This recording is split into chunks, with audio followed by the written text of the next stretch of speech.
Well, welcome back to another episode of Finance Uncut. On today's episode, we look at part 3 of my investment thesis.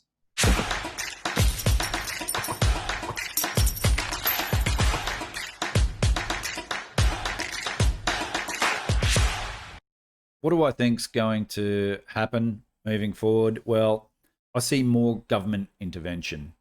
I see more currency unit creation from the central banks. They've shown their hand. They wouldn't allow deflation. They're not going to allow it. They think that the economy needs more central planning and more intervention. So to me, that's more on the inflationary side. MMT, there's a massive push for MMT in the US, but right across the world. And really, I think that's ultimately going to come. They got nothing to lose now. I've said this before. They've got their backs to a wall. If they don't spend and allow the free market deflates. And we have a deflationary depression simply because we've got a massive credit bubble, a massive debt bubble. So they're going to continue to do this. So MMT, I think, is inevitable. Because they're like, heck, what have we got to lose? Let's inflate the debt away. We got nothing to lose now. So I think that's coming. We're going to see central banks and treasuries either work closer together or merge. There's a push for UBI. Now, forget UBI or a living wage. Forget that even having, an inflationary thing. I just think that's bad policy. All studies and research shows that, we human beings get value out of working. When we're providing value to society, when we work, we feel like we're contributing to society. So we get value and self-worth as a human being. And if we're told, look, just sit at home, we'll pay you to sit at home, here's a living wage, you never have to work. All research says that increases depression, increases unhappiness, increases alcoholism, increases drug addiction, and ultimately increases suicide. And so I don't think UBI is a good policy for society or for the individuals themselves. Sure, I'm all for providing a safety net to help people who have lost their jobs and while they're looking to find new jobs or to get new employment, provide a safety net, 100%. That's what we do. As caring people, that's what we do. And we help our fellow brothers and sisters out. But simply just to say, sit at home, we'll give you a living wage, don't worry about it, that's going to create more problems for society than it solves. Monetizing government debt, they're kind of already doing that using primary dealers as the middlemen, as brokers, if you want. Because as we've seen in part 1, foreign holders of US treasuries are going down and the Fed is going up. And that's right across the world, here in Australia as well. So I see more of that. And if we do merge, the Treasury and the Fed have full MMT, then that's going to happen anyway. Just chuck out the middleman. And central bank digital currency. So I'm not going to go down the rabbit hole too much in that, except that we will lose a lot of control. Governments will know everything that we spend, and they can control the velocity then, which is something they can't control right now. Velocity is in the toilet, while currency creation has been, record highs. But with central bank digital currencies, if we've got an account directly with the central bank, and they want to do fiscal spending, or they might put $1,000 in our account and say, right, you've got till Thursday to spend it, or it's gone. And so they can create velocity that way through central bank digital currency, and it's coming. It's coming. Globalization has peaked. So no matter what economic theory or school you come from, everybody agrees that globalization has been deflationary. But everyone also agrees that that's peaked. We are becoming more nationalistic. Instead of offshoring to cheap countries like China, which have lower wages, which is deflationary for countries like Australia and others. As we onshore, as we move away and deglobalize, then obviously that's inflationary. So if globalization is deflationary, deglobalization is inflationary. So Also, as we move to that solvency phase, and in Australia, that happens January 1 next year when the moratorium ends on trading while insolvent. Uh, we'll have less businesses creating that production. As we saw on the chart before, that leads to stagflation. We have uh, defaults and bankruptcies. That's less companies making goods and services, um, while we've got more currency units chasing less goods and services. So all of these things says to me we've got inflation. If not right now, definitely around the corner and definitely in the foreseeable future. So these deflationists, what they say is, look, yeah, deflation's here just for the short term, so buy government bonds. The problem is bonds in the biggest bubble I've ever seen.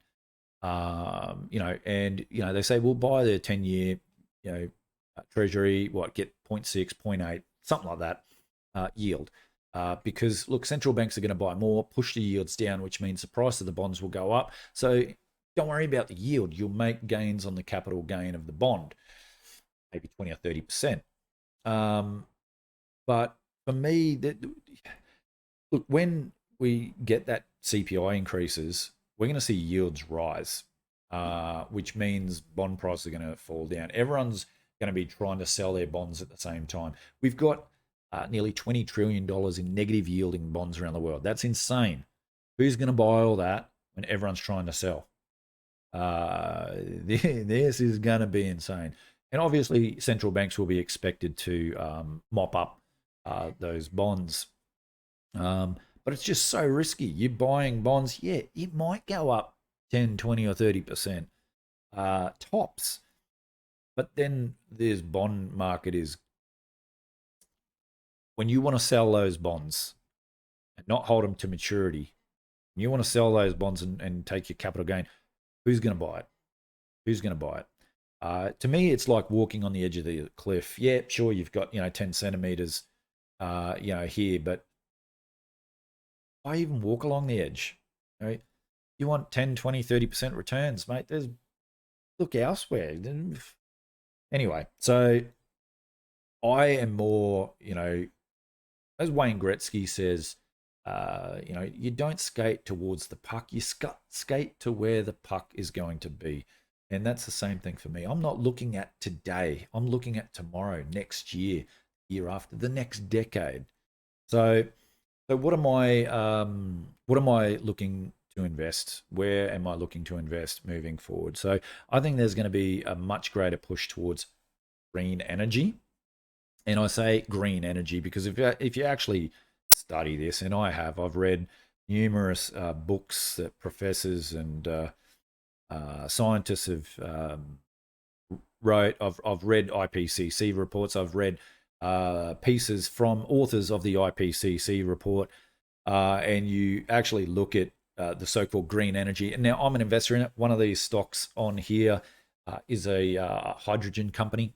By the way, makes no money, but thanks to you guys, taxpayers, we receive subsidies, which obviously makes us nice profits. So thank you very much. If we had a free market, wouldn't exist. So thanks, taxpayers. And I've also invested. I had Power, ERM Power. Bought that at what, $1.17, $1.20 odd. Shell bought that about a year ago for about 240, 250. So I made a really nice gain, just over 12 months on that, if 12 months, something like that. Plus I got about a 6% dividend on that one. So definitely invested in this space. But yeah, you cannot make. So look, I'll just say I'm bullish commodities. Obviously, commodities like copper, silver. Now, some people say that silver acts more as a commodity than it does a monetary metal. And moving forward, if we push more towards green energy, we know the supply of silver has peaked, and we know that the supply of silver deteriorates from here on out. So that's bullish for silver. In fact, some people said look at palladium and platinum as more of a, not that silver will reach those prices, but it will trade more like that type of metal rather than gold. Whether that's true or not, we'll find out. Either way, I'm very bullish silver. Cobalt, nickel, graphite, aluminium, iron ore, lithium, and coal. Yes, coal, metallurgical coal in particular. How else are you going to make wind turbines? How else are you going to make electric vehicles? And do people really? So it's funny. I hear the greenies say we need to shut down all mining. Okay, if you do that, how are you going to make electric vehicles? How are you going to make iPhones? How are you going to make laptops? How are you going to make anything? Solar panels. Do they not realize what those things are made out of and how you create steel and create these metals to create these products? Unbelievable, unbelievable. So look, I'm very bullish that if you want to do more study on this, look, the media don't know what they're talking about. A lot of economists, look, a lot of people have vested interests. They've got a lot of capital invested in green energy, and they need the public to go along with it and push it so that governments continue to use your money, put money in people like me in our back pockets. Ultimately, it's going to cost you in high electricity, but your taxes getting put into my pocket so that my capital can appreciate. Understand how this thing works, this game works. Look, if you want to read more, go to Capital Exploits. Chris McIntosh is a fund manager there. That's Capital Exploits. So go to their website, Capital Exploits. I've said that 3 times now because I highly recommend you go there. Go to their, click on blog and read some of their blogs. I think they've got one called The Greenwash or something like that. Read it. I can't post it on social media because social media won't allow it. It's just facts about green energy, but how to invest in it and all that. I don't know why they're blocking it, but anyway. So I'm very bullish commodities, in particular, leveraging in that green space because look, the media, everyone's done a great job everyone thinks the planet's coming to an end and we need to go down this route. So hey, sweet, go for it. I'm invested in it. I'll do very well. Thank you very much. And thanks, taxpayers. I appreciate those dollars. Obviously, gold and silver, I'm bullish on. All the tailwinds are there for me. Low nominal yields, negative real yields. And as I said, even as CPI rises, central banks are going to use inflation to fight inflation, meaning they're going to create more currency units to buy more bonds to try to push down the yields. So the CPI is going to rise a lot more than what the yields actually are. So there you're going to have some decent size, I think, negative real rates. Obviously, more currency printing, more new currency units in circulation, rising CPI. Also, Jim Rogers mentions this that the thing about gold and silver is it's great in uncertain times. Doesn't matter if there's inflation or deflation. Just when everyone's afraid, when is because gold and silver, physical gold and silver has no counterparty risk. You own it. That's it. You're not relying on somebody else to deliver it.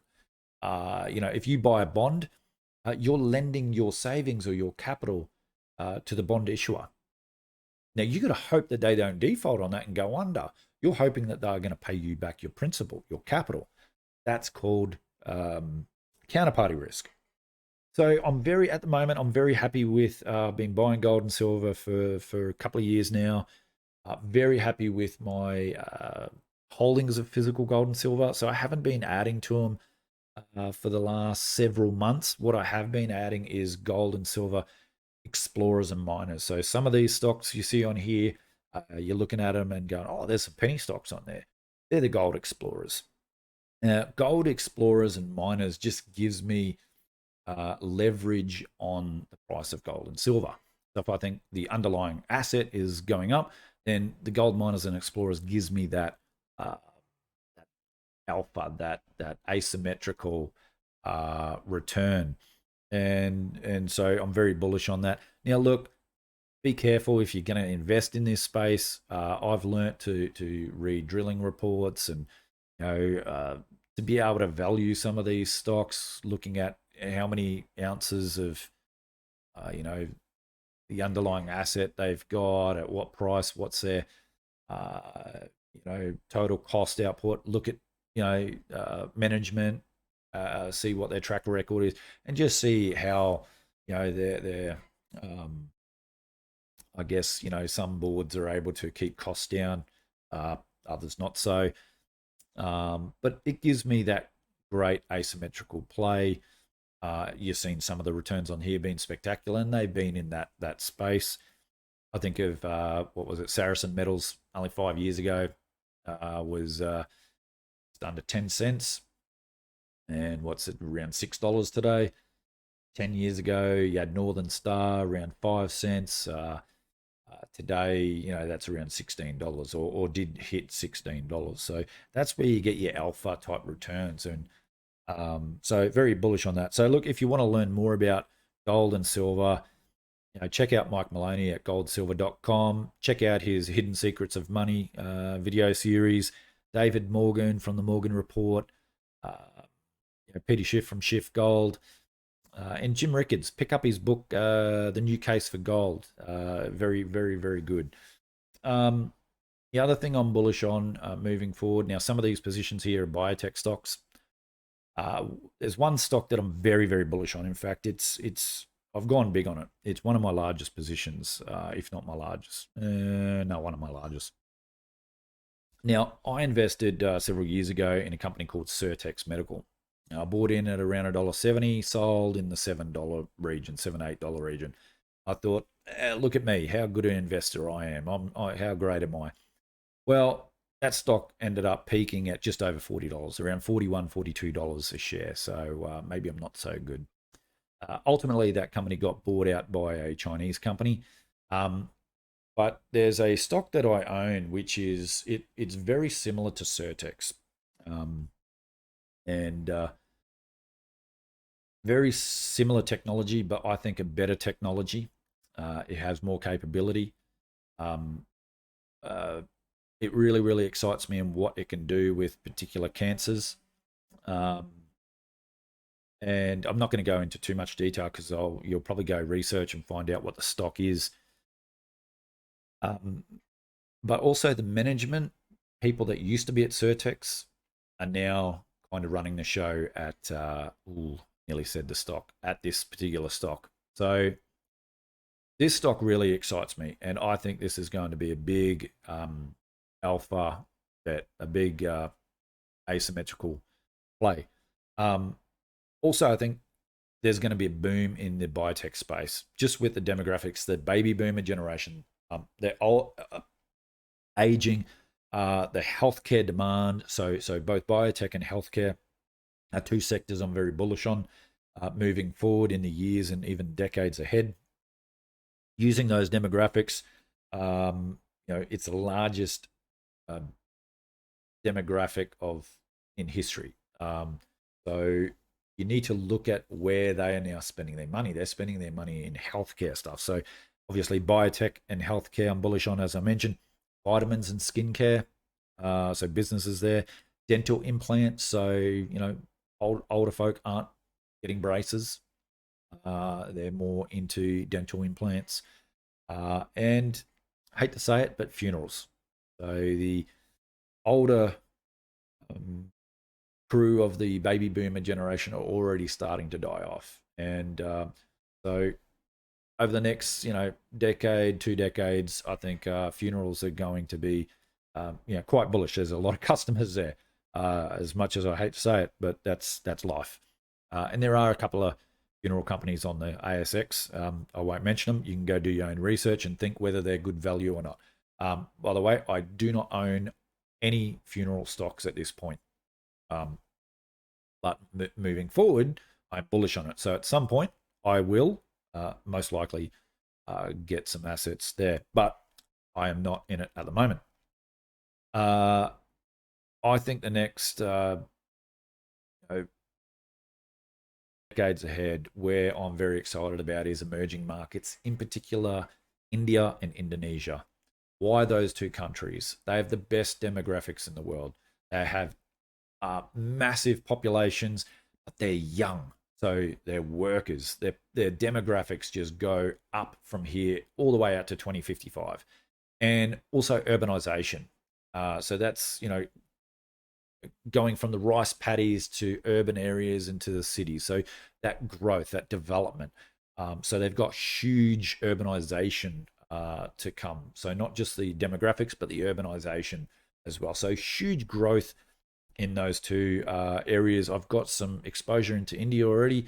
I'll be continuing in the years ahead, looking for opportunities in both India and Indonesia. As I said, China's cooked. They're done. Their demographics peaked in 2011. They go down to 2050. So biggest debt bubble, blah blah blah blah blah. China's nothing. Um, so yeah, those emerging markets I think are going to be great for decades ahead. So long term, fantastic opportunities there. I'm also bullish agriculture, especially quality farmland. Yes, the UN and World Health Organization and other bodies have said that there is going to be a food shortage, maybe even a famine in the next year or two. Now, that's not why I'm saying to buy these things. I just think whether it's hard commodities or soft commodities, I think they're great investments. And obviously, it's a need. Society needs food. We need to be fed.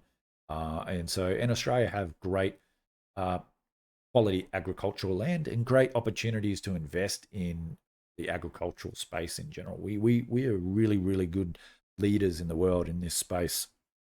Um, One of the other things that I do in my portfolio, um, and it's something. Look, it's the greatest trade that I've ever done, and that's cover call writing, and I'll talk about that in a sec. But I do three trades. So when I say that I'm an investor and a trader, I do three trades: sell covered calls, I buy sell naked puts, and I buy leap options. So what I do is I buy value stocks, stocks that I can trade covered calls in. I sell out of the money covered calls, um, so I can not get exercise, ride the stock up, as well as generate monthly income. So, for example, a couple of years ago, I bought Certex. I bought Fortescue Metals at $3.70 something. For the next almost 18 months, I sold out of the money covered calls all the way up to mid sevens, late sevens, a bit over $7.50. Anyway, so I doubled my capital basically. But in the meantime, each month for nearly 18 months, I was averaging about 2.5% a month in premium. I was getting paid. So some months it'd be three, some months it'd be two, depending on how close my strike price would be and whatnot. But I would generate awesome returns. So 2.5% over that 18-month period, that's almost 50% of my capital back, my original capital back, just in the form of income. Now, what do I do with that? When I get paid a premium, I go and buy more stock. So then I've got more stock, I can sell more options, I get more premium. Get more premium, I buy more stock, and I just rinse and repeat, rinse and repeat. And it's that compound growth there. So I love, and look, to be honest, a lot of my portfolio growth I put down to that trade, that strategy. Naked puts, I like selling naked puts on value stocks that I want to own. Now, what I do is I say to the market, look, that stock, if it falls to X, Y, Z, I will promise to buy it if it falls below a particular price. And so that the person owning that stock will, it's basically me offering insurance. They pay me a premium so that if their stock does fall, they can sell it at that price because I want to buy it anyway. I've done my analysis. I want to own that stock moving forward. But you know what? I want to pay less for it than what it's currently trading. So I want to get a discount and I want to get a premium. I want to get paid. And if the stock don't fall, well, guess what? I don't have to. That trade's not exercise. I keep that premium. So I just kind of, in a way, created out of thin air.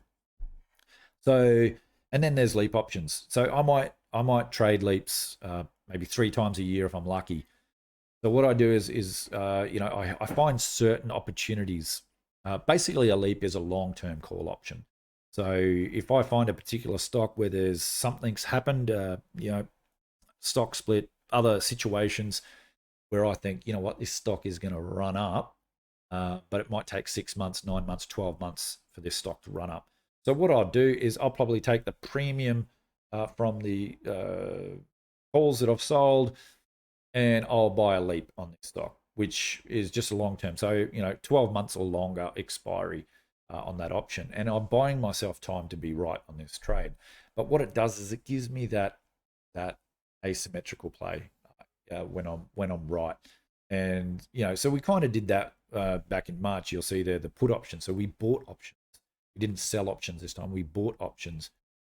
Shorter dated, I think we only had like 2 or 3 month expiries on these things. We didn't want to go long because the thing was falling off a cliff in March, and we made 780% return. So you get that asymmetrical play when you get it right. And that's why I only do it a few times a year, because I only really find a few opportunities. Now, you've watched the movie The Big Short. You'll see the two young fellas on that movie, that short, and make big returns. Well, they work in their garage or something like that. How they actually created their wealth was they actually came across this book by Joel Greenblatt. I don't know if you can see that. There you go, Joel Greenblatt. You can be a stock market genius. And in this book, Joel Greenblatt talks about leap options and different situations where you can use leap options to make really big returns. And they picked up that book from memory at in a garage sale or something like that, and they learnt about leap options, and it was leap options that helped create most of their wealth.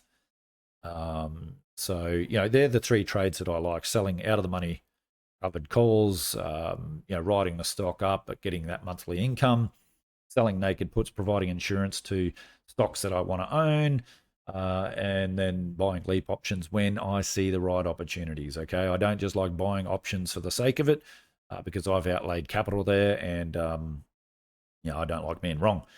And the other thing that I always recommend to people is have 3 to 6 months worth of expenses as an emergency account or a storehouse, whatever fund, whatever you call it, rainy day fund.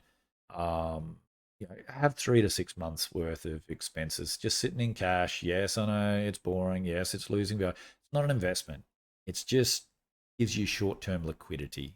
Okay, that if something happens, you're not going and borrowing debt to get something fixed or whatever. So, and it just peace of mind while you're building your portfolio. So, yeah. Anyway, that's my thoughts on the macro outlook. As I said, I don't look at today. I look at tomorrow. I look at where things are heading. Maybe I'm wrong. Maybe I'm completely wrong, but this is how I see it. So this is how I am allocating my portfolio. These are the sectors and the emerging nations that I am looking to invest in moving forward. These are where I'm bullish at. So, what do you guys think? Do you think I'm right? Do you think I'm wrong? Look, love to see your thoughts and opinions in the comments below. If you like this channel, please like, subscribe, and share the channel to your friends. I enjoy doing it. I enjoy some of the conversations. What's interesting is these, as I said, these returns that I talked about on here. My students, my economics students in the Real Money School, they've learnt a lot over the last few years, and to see them doing really well, making their own decisions. Yep, sure, they've got some of the stocks that I've got, but they're making their own decisions, making some mistakes, learning from those, and just doing a fantastic job. So very proud of them, and thanks, guys, for tuning in. I'll see you again on another episode of Uncut.